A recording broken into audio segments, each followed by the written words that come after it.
Hello friends, आज की इस वीडियो में हम एक 25 फुट बाई 45 फुट का हाउस प्लान ड्रा करेंगे। कमरों के लिए साइज हमने कैसे सिलेक्ट करना है, इसके लिए मैं आपसे एक एक्सेल शीट भी शेयर करूंगा जिसे हम डिज़ाइन के लिए इस्तेमाल भी करेंगे।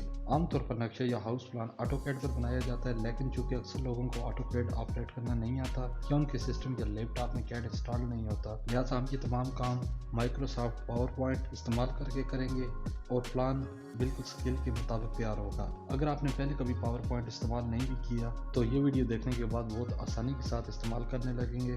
हम डिज़ाइन अलग-अलग स्टेप्स के अंदर करेंगे ताकि आपको चीज़ें आसानी से समझ आ सकें। पहले स्टेप में हम स्लाइड का साइज डिसाइड कर लेते हैं। पावर पॉइंट को ओपन करके टाइटल्स और सब टाइटल्स सेलेक्ट करके कीबोर्ड से डिलीट का बटन प्रेस कर लें।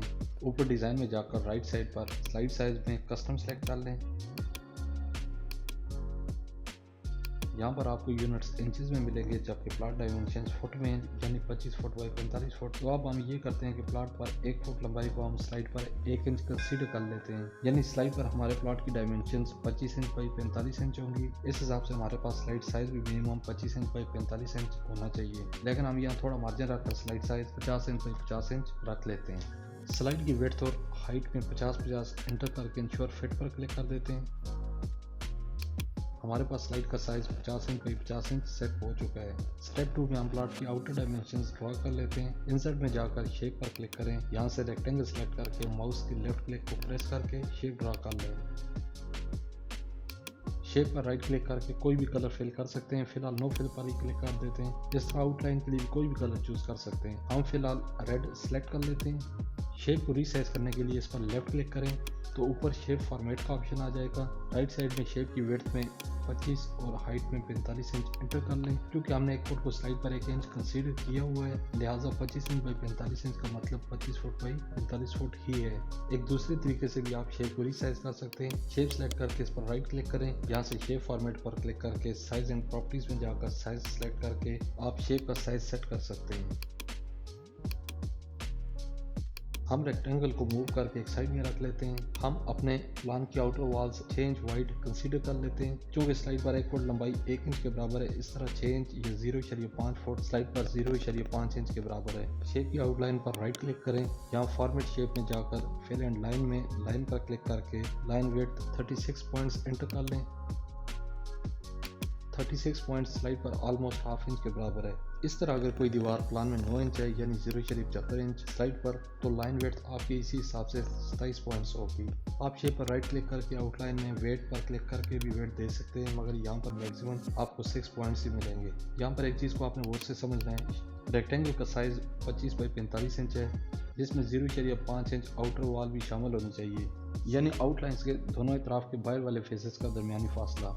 मगर ऐसा नहीं होता। जब भी हम आउटलाइंस की विड्थ बढ़ाते हैं तो ये आधी अंदर की तरफ बढ़ती है और आधी बाहर की तरफ बढ़ती है, यानी 0.5 इंच आउटलाइन 0.25 इंच अंदर की तरफ आएगी और 0.25 इंच बाहर की तरफ बढ़ेगी। शेप का जो साइज़ होता है वो विड्थ और हाइट दोनों में एक तरफ की आउटलाइन और दूसरी तरफ की आउटलाइन के सेंटर से सेंटर तक का फासला होता है। Total plot size 25.5 by 45.5 inch बन जाता है और आउटलाइन के अंदर वाले फेसेस की क्लियर डायमेंशंस 24.5 बाई 44.5 इंच बाकी रह जाती हैं। लिहाजा आउटलाइंस या आउटर वॉल्स को प्लान लिमिट के अंदर रखने के लिए हम प्लॉट वेट और हाइट दोनों में एक आउटलाइन वेट माइनस करके पुट कर लेते हैं। जब हम किसी भी रूम के साइज़ की बात करते हैं तो हमेशा क्लियर साइज़ होता है, यानी दीवारों के अंदर वाले फेसेस का दरमियानी फासला। जैसे अगर हमें इसी प्लॉट की क्लियर स्पेस मेंशन करनी हो तो हम 24.5 और 44.5 में से एक आउटलाइन वेट माइनस करेंगे तो क्लियर साइज 24 बाई 44 इंच रह जाता है। आप चाहें तो शेप के अंदर टाइप भी कर सकते हैं। शेप सेलेक्ट करके फ़ॉन्ट कलर ब्लैक चूज कर लें। टेक्स्ट साइज बढ़ाकर 96 रख लें ताकि फ़ॉन्ट आपको इजीली विजिबल हो सके। अब यहाँ प्लॉट का ओवरऑल साइज एंटर कर लें, मगर फिलहाल इसकी ज़रूरत नहीं, इसे डिलीट कर देते हैं। अगले स्टेप में हम कमरों के साइजेस और फ्लोर एरियाज डिसाइड कर लेते हैं। इसके लिए हम एक्सेल शीट ओपन कर लेते हैं। इस शीट का लिंक आपको डिस्क्रिप्शन के अंदर भी मिल जाएगा। ये शीट डिज़ाइन में आपके लिए काफ़ी हेल्पफुल साबित होगी। मिनिमम ओपनिंग साइज में दरवाजे, खिड़कियाँ, रोशनदान वगैरह के कम से कम साइजेस लिखें। इसके अलावा सीढ़ी की कम से कम चौड़ाई 3 फुट दर्ज है। प्लॉट डायमेंशंस पे हम प्लॉट की डायमेंशंस एंटर कर लेते हैं तो हमारे पास total plot area 1125 square foot बन जाता है। 85% को हम थोड़ा आगे चल कर डिस्कस करेंगे। मिनिमम साइज में तमाम तरह के कमरे, वॉशरूम और कार पार्किंग का कम से कम साइज़ कितना होना चाहिए दर्ज है। जब हम मिनिमम रिकमेंडेड साइज़ की बात करते हैं तो इसका मतलब ये होता है कि अगर हम कमरों के साइजेस इससे भी कम कर देते हैं या तो बहुत ज़्यादा कंजेशन हो जाती है या उस जगह के इस्तेमाल में हमें इनकन्वीनियंस फेस करना पड़ती है। हम इन मिनिमम साइजेस को कॉपी करके मैक्सिमम साइज़ के अंदर पेस्ट कर लेते हैं।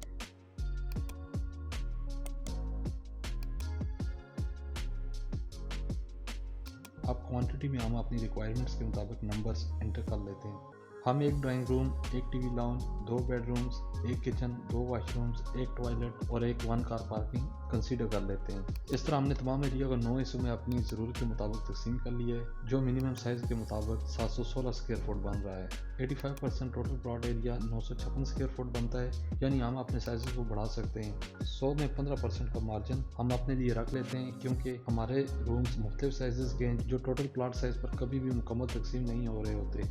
डिज़ाइन के दौरान हमें कुछ कमी पेशी करना पड़ती है, जिसके लिए हमारे पास 15 से 20 फुट का मार्जिन होना चाहिए। हम मास्टर किचन के बाकी तमाम डायमेंशंस को थोड़ा थोड़ा बढ़ा लेते हैं। अब टोटल एरिया 716 स्क्वायर फुट से बढ़कर 85% के आसपास यानी 958 स्क्वायर फुट बन चुका है। अब हम इन साइज़ के मुताबिक रूम्स को ड्रा कर लेते हैं। हम फिर से नई शेप भी ड्रा कर सकते हैं, क्योंकि इस शेप पर आउटर वाल्स मतलूबा विड्थ में ड्रा हुई हैं, लिहाजा इसी को कॉपी करके इस्तेमाल कर लेते हैं। माउस से शेप आउटलाइन पर राइट क्लिक करके भी कॉपी करके पेस्ट कर सकते हैं, या कीबोर्ड पर कंट्रोल प्रेस करके माउस के लेफ्ट क्लिक से ड्रैग करके कॉपी भी कर सकते हैं। इसको 11 बाई 12 इंच ड्राइंग रूम के साइज़ पर रीसाइज कर लेते हैं। 11 और 12 को आप विड्थ और राइट कहीं भी लिख सकते हैं।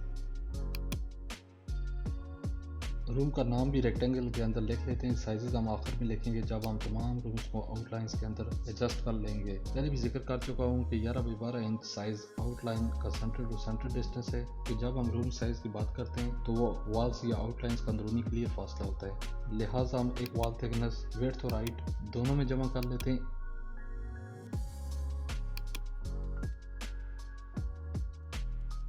इस तरह हम तमाम शेप्स को ड्रा करके इनके नाम भी लिख लेते हैं।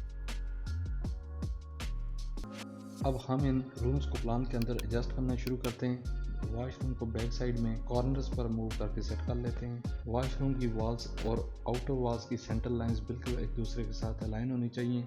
सेंटर लाइन यहाँ पर शो भी हो रही है, या आप इस तरह भी कर सकते हैं कि दोनों शेप सेलेक्ट करके अरेंज में आ जाएं।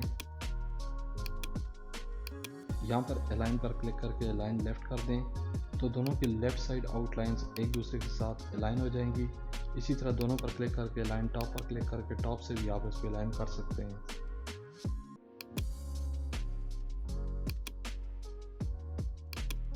हम राइट साइड पर किचन प्लेस कर लेते हैं। किचन की लेफ्ट साइड में हम हॉल सेट कर लेते हैं।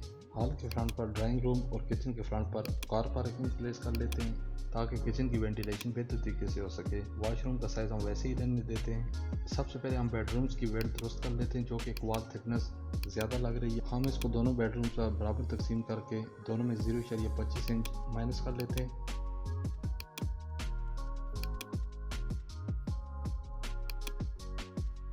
हमने टॉयलेट को ड्राइंग रूम के साथ अटैच करना है, लिहाजा बेडरूम, हॉल और डाइनिंग रूम की हाइट में कमी कर लेते हैं। शिफ्ट होल्ड करके दोनों बेडरूम्स को सिलेक्ट कर लें और 1 इंच हाइट कम करके 11.5 इंच कर लें। हॉल को मूव करके किचन के साथ अटैच कर लें। 1 इंच हॉल का साइज़ कम करके ड्राइंग रूम मूव करके हॉल के साथ अटैच कर लें और टॉयलेट को ड्राइंग रूम के साथ अटैच कर लें।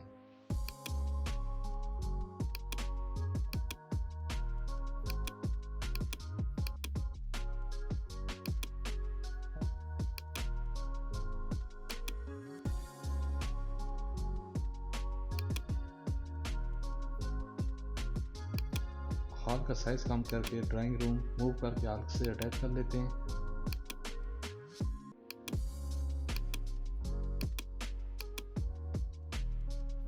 और टॉयलेट को ड्राइंग रूम के साथ अटैच कर लेते हैं।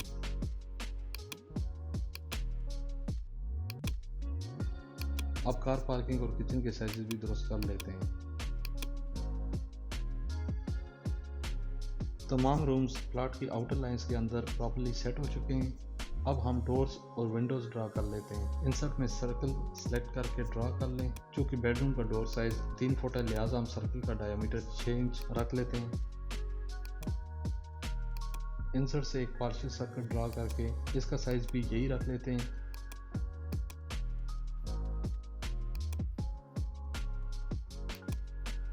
दोनों सर्कल्स को सेलेक्ट करके लाइन मिडिल और सेंटर कर लें।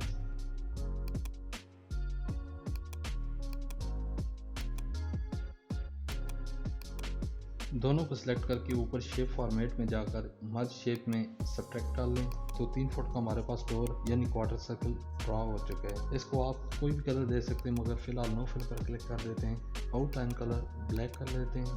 अब एक लाइन ड्रा करके इसकी विड्थ 36 पॉइंट यानी वॉल विड्थ की इक्वल रख लेते हैं।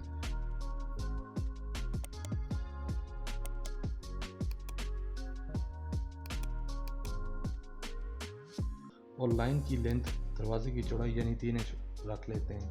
क्वार्टर सर्कल की बॉटम लाइन को इस लाइन के मिड के साथ लाइन कर लेते हैं।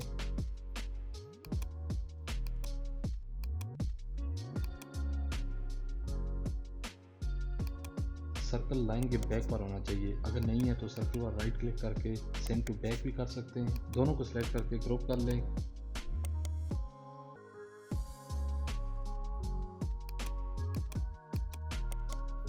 कीबोर्ड से कंट्रोल प्रेस करके ड्रैग करके जहां डोर को प्लेस करना है वहां पे पेस्ट कर दें। डोर की वर्टिकल लाइन को दीवार वाली तरफ रखना है क्योंकि दरवाज़ा इसी तरफ खुलता है।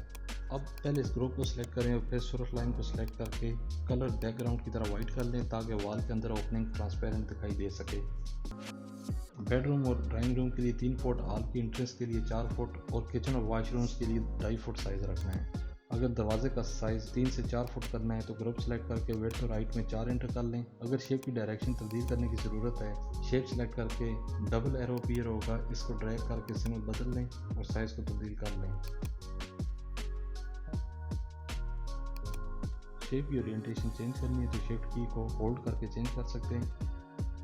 हम इसका साइज 4 फुट कर लेते हैं और मूव करके हॉल की एंट्रेंस पर प्लेस कर लेते हैं।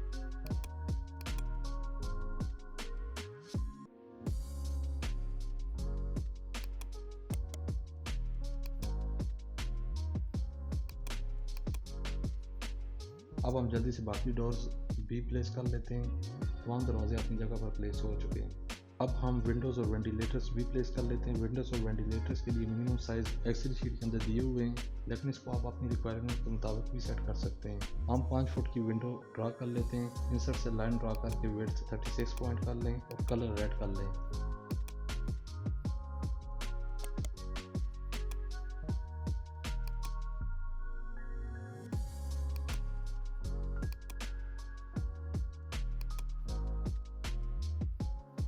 कमांड टाइप में ट्रिपल सेलेक्ट करके लाइन यहाँ बाकी वॉल के मिड में प्लेस कर दें।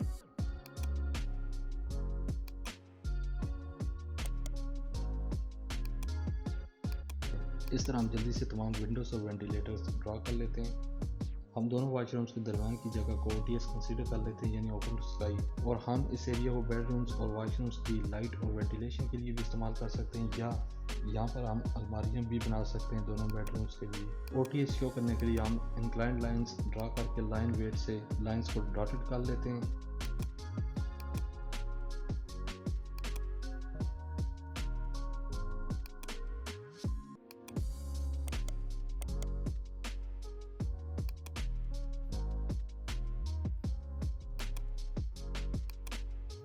अब पार्किंग का साइज नोट करके इसको डिलीट कर दें। इंसर्ट से एक रेक्टेंगल सेलेक्ट करके ड्रा कर लें। टेक्स्ट साइज और टेक्स्ट कलर चेंज कर लें। इसमें पार्किंग का नाम और साइज एंटर कर लें।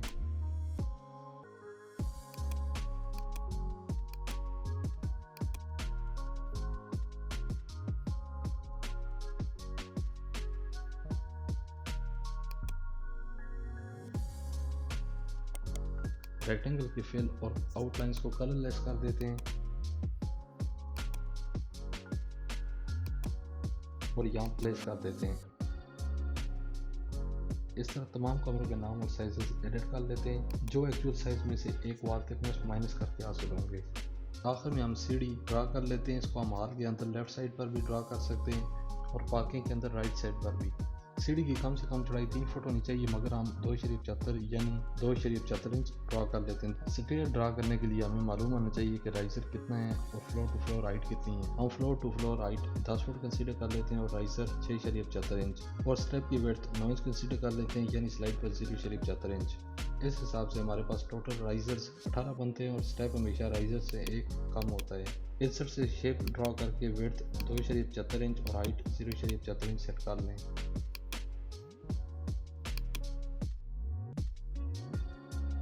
ओरिएंटेशन को चेंज कर लेते हैं।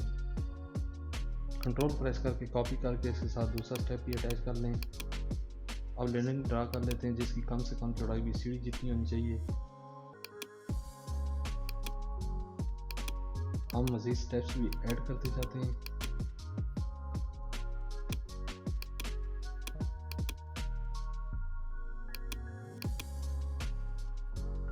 आखिर में एक और लैंडिंग ऐड करके मज़ीद 6 स्टेप्स ऐड कर देते हैं।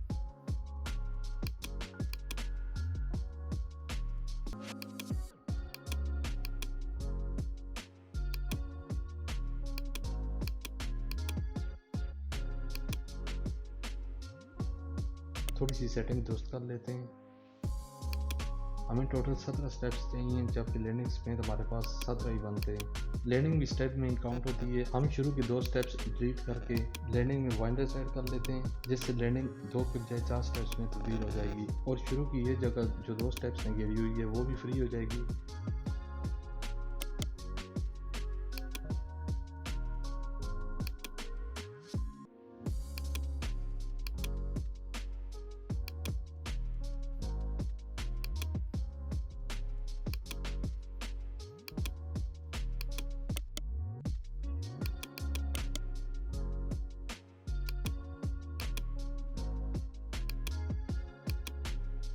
सीढ़ी मुकम्मल सेट हो चुकी है। इस तरह से हम एक ऑप्शनल स्टेयर पार्किंग के अंदर भी ड्रा कर लेते हैं। अब हम इन दोनों के लिए डायरेक्शन भी मेंशन कर लेते हैं। यहाँ से एरो ड्रा कर लेते हैं।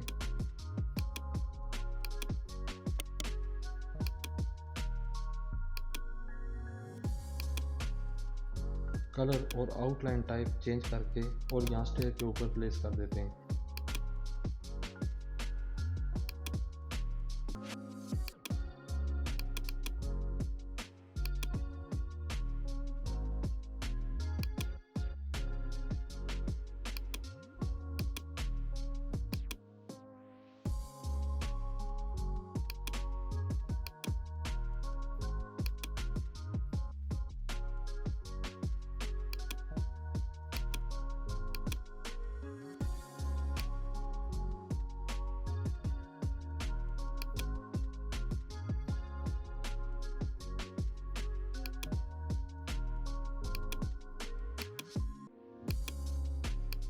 अब प्लॉट की आउटर रेड लाइन सेलेक्ट करके इसको भी पैटर्न से फिल कर देते हैं और इसको फ्रंट पर ले आते हैं।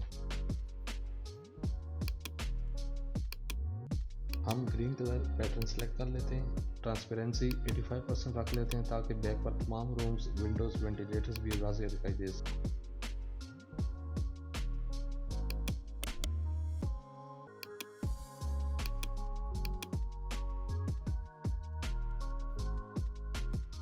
मेन एंट्रेंस पर एक 3 फुट ओपनेबल डोर और एक स्लाइडिंग डोर मेंशन कर देते हैं।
आप देख सकते हैं कि पावर पॉइंट पर बिल्कुल ऑटोकैड की तरह का professional 25 by 45 foot house plan 100% accuracy के साथ ड्रा कर लिए है। मज़ीद अगर इस तरह की इंफॉर्मेटिव वीडियोस का नोटिफिकेशन आप हासिल करना चाहें तो चैनल को सब्सक्राइब करके बेल आइकन को ज़रूर प्रेस कर लें। मिलते हैं नेक्स्ट वीडियो में, तब तक के लिए अल्लाह हाफिज़।